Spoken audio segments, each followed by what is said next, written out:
Bonjour, je m'appelle Maëlle, je suis étudiante en première année de Master Solidarité à l'IRCOM. Et donc j'ai fait mon stage aux Philippines, à Cebu City, dans un centre qui accueille des enfants en situation de grande pauvreté. C'est un centre qui accueille les enfants en dehors des périodes scolaires, le matin et l'après-midi. On leur fait du soutien scolaire, on leur distribue des repas pour qu'ils aient au moins un repas par jour. Il y a aussi les parents qui ont des sessions de formation sur les droits des enfants, sur comment gérer les violences éducatives, etc.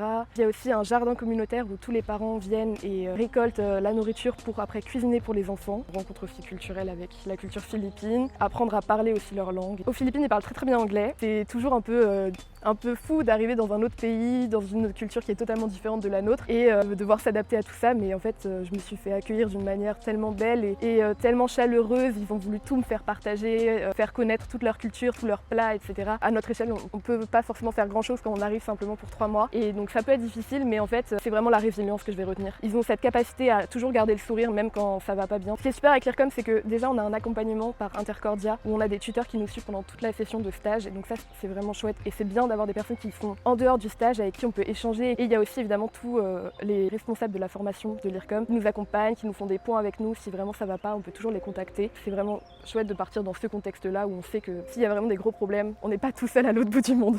Voilà.